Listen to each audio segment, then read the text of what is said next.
തിരുവടി വന്ദിപ്പാൻ വേണ്ടി ഞാൻ അവിടുന്ന് പോന്നു എന്നാ പറയണത്. അല്ലാതെ ഏടത്തിയമ്മേനോട് ചൂടായി എന്നിട്ട് തട്ടിക്കേറിയില്ല. ഇപ്പോഴത്തെ നമ്മുടെ ജനറേഷനെ നോക്കൂ, ഏട്ടനും അനിയനും തമ്മിൽ നിന്ന് വക്കാണ് ഏൽക്കാറില്ലേ? ഏട്ടനെ എത്രത്തോളാ ബഹുമാനിക്കുക. ഏട്ടനും ഏടത്തിയമ്മയും പറഞ്ഞ അച്ഛനും അമ്മയ്ക്കും തുല്യാന്നാ പറയണത്. ആ ഏടത്തിയമ്മേനെ ഞാൻ പ്രാപിക്കുമോ? എന്താ ദേവി എന്നോട് പറഞ്ഞത്, അതുകൊണ്ടാണ് ഞാൻ തിരിച്ചു പോന്നത്. അപ്പൊ ഭഗവാൻ ഒരു ചോദ്യം ചോദിക്കുകയാണ്. എങ്കിലും പിഴച്ചിതു പോന്നതു സൗമിത്രേ, നീ ശങ്കയുണ്ടായിടാമോ ദുർവചനങ്ങൾ കേട്ടാൽ? യോഷമാരുടെ വാക്കു സത്യമെന്നോർക്കുന്നവൻ ഭോഷൻ എത്രയുമെന്നു നീ അറിയുന്നതില്ലേ? എത്ര കാര്യമായിട്ടാ ചോദിക്കുന്നത് നോക്കൂ.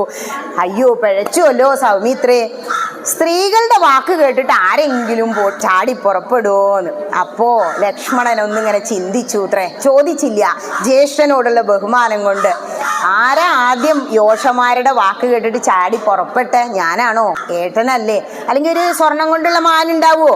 എന്നിട്ട് അതും ഏടത്തിയമ്മ പറഞ്ഞപ്പോഴേക്കില്ലേ, ഞാൻ ഇന്നലെ പറഞ്ഞില്ലേ, കല്യാണം കഴിഞ്ഞുവിടുമ്പോ താമുണ്ണിപ്പാലം വാങ്ങിത്തരണം എന്ന് പറഞ്ഞാൽ അത് വരെ വാങ്ങിക്കൊടുക്കുന്ന.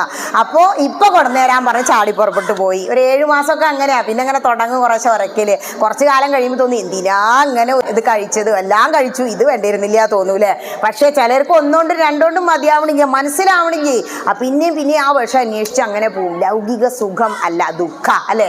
എത്ര നേരാ നമ്മൾ ചിരിക്കണേ, എന്തെല്ലാം പ്രശ്നങ്ങളാ. കുറച്ച് കഴിഞ്ഞ ഒരു കുട്ടി ഉണ്ടാവും അല്ലെ, ഷീയും ഷൂയും പോയി കൊണ്ടേ ഇരിക്കും. അത് അപ്പൊ പിന്നെ ഒക്കെ അടപ്പ് വെച്ച് അടക്കലാ. ശരിക്കും അത് എത്ര ദുരിതാ നമ്മൾ ചെയ്യണമെന്നറിയോ.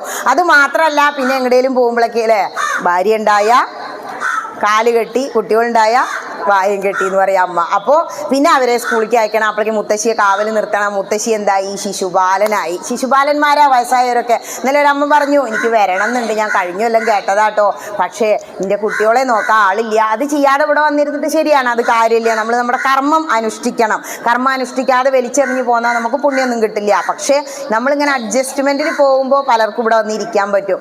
അപ്പോൾ ഇവിടെ പറയാ, പെണ്ണുങ്ങളുടെ വാക്ക് കേട്ട് ഇറങ്ങി തിരിച്ചത് ഞാനല്ലല്ലോ, ജ്യേഷ്ഠനല്ലേ. ഓർത്തു ഉത്രേ, പറഞ്ഞില്ല. പക്ഷെ സർവന്തര്യാമിയാണ് ഭഗവാൻ. ശ്രീരാമചന്ദ്രൻ വിചാരിച്ചു ഉത്രേ, നിന്റെ മനസ്സിപ്പതല്ലേ പറഞ്ഞ്, സാരല്ല, അടുത്ത അവതാരത്തിലെ ബലരാമനായി ജ്യേഷ്ഠനായി നിന്നെ കൊണ്ടുവരാം. ബലരാമന് കുറച്ച് ചീത്തൊക്കെ പറയാൻ പറ്റുന്നുണ്ട് കൃഷ്ണനെ അല്ലേ, പല സമയത്തും നമുക്ക് കാണാം. അത് ഇതിന്റെ പകരാന്നാ പറയുന്നത്. കാരണം ഈ ഭൂമിയിൽ എന്തെല്ലാം കർമ്മങ്ങൾ ഉണ്ടായാലും അതിൻ്റെ ഫലം നമ്മൾ അനുഭവിക്കണം. അത് അവതാരമാണെങ്കിൽ കൂടി എന്നാണ് പറയുന്നത് അല്ലെ. ഇവിടെ ശ്രീരാമചന്ദ്രൻ എന്തെല്ലാം വേദനകൾ അനുഭവിച്ചു.